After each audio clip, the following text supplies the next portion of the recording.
আসসালামু আলাইকুম। আমি আজকে দেখাবো কিভাবে শিলপাটায় বেটে ডালের বড়া বানাতে হয়। তার জন্য আমি পরিমাণ মতো ডাল নিয়েছি। এখন এটাকে শিলপাটায় বেটে নেব।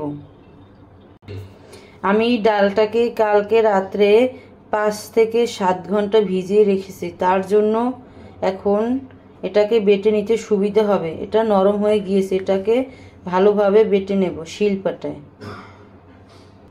আপনারাও বাসায় ট্রাই করবেন। এটাকে ভিজিয়ে রাখবেন 5 থেকে 7 ঘন্টা, তারপর শিলপাটায় বেটে নেবেন। এর ভেতর দেওয়ার জন্য আমি পেঁয়াজ কুচি নিয়েছি, ধনেপাতা কুচি, কাঁচামরিচ কুচি, আস্ত রসুন কোয়া কোয়া করে, তার ভেতর বোম্বাই মরিচ 1 পিস।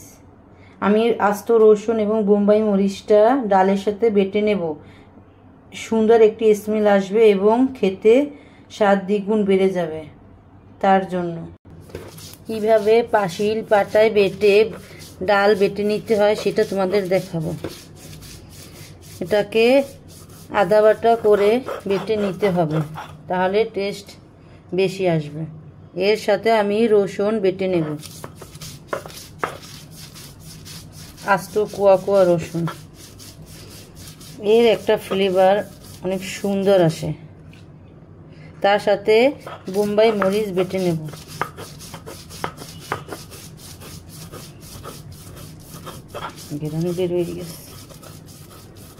এইগুলোকে আমি ভালোভাবে বেটে নেব।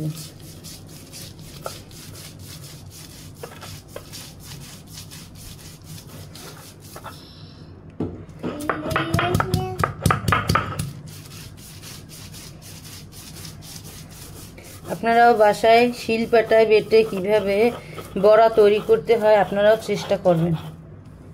এটা খেতে খুবই মজাদার এবং লোভনীয় খাবার।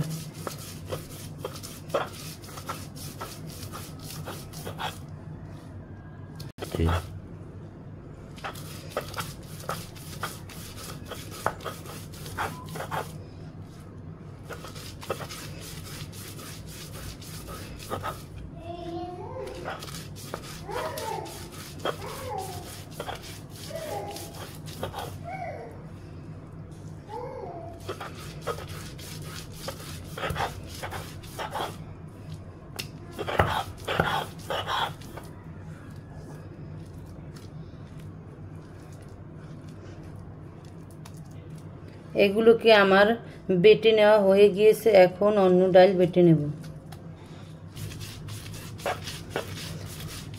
আমার বাটা এখন শেষ হয়ে গিয়েছে। এগুলোকে আমি বাটিতে তুলে নেব। আপনারাও বাসায় এভাবে বেটে শিলপাটায় চেষ্টা করবেন। আমার ডাল বাটা শেষ, এখন বাটিতে তুলে নেব। দেব, তারপর পেঁয়াজ কুচি দিয়ে দেব। আমি এগুলো দিয়ে দিয়েছি। এখন এর ভেতর হলুদের গুঁড়ো, মরিচের গুঁড়ো, লবণ পরিমাণ মতো দিয়ে দেব। এর ভেতর আমি হলুদের গুঁড়ো, মরিচের গুঁড়ো পরিমাণ মতো দিয়ে দিয়েছি। এখন এর ভেতর পরিমাণ মতো লবণ দিয়ে দেব। এখন এটাকে ভালোভাবে মেখে নিতে হবে।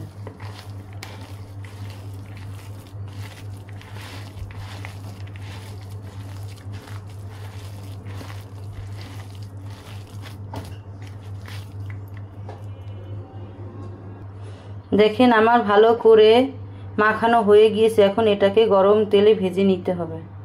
এখন আমি গরম তেলে ভেজে নেব। দেখেন আমার ডাল বেটে নিয়েছি ভালো করে, আদা বাটা করে, তাহলে খেতে স্বাদ বেড়ে যায় দ্বিগুণ। এখন এর ভেতর দেখেন গরম তেল দিয়ে দিয়েছি। চুলা দাঁড়ান, গরম তেল হয়ে গিয়েছে। এখন এর ভেতর ডালের বড়া দিয়ে দেব।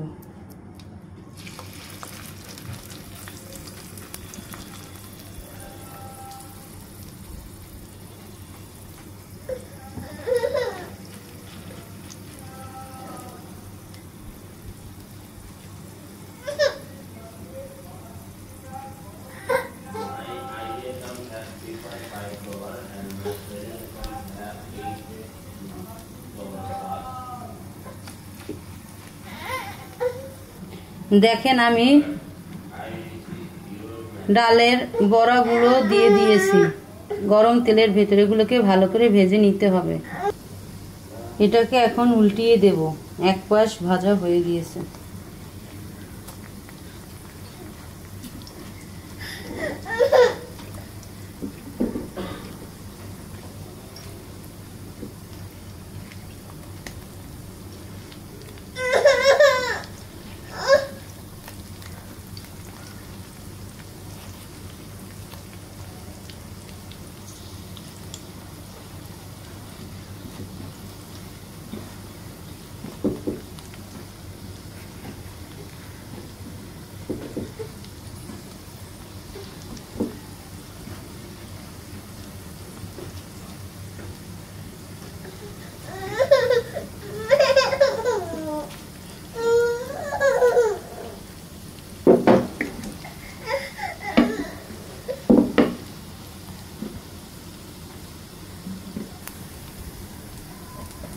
এগুলোকে আমি ভালোভাবে ভেজে নিব।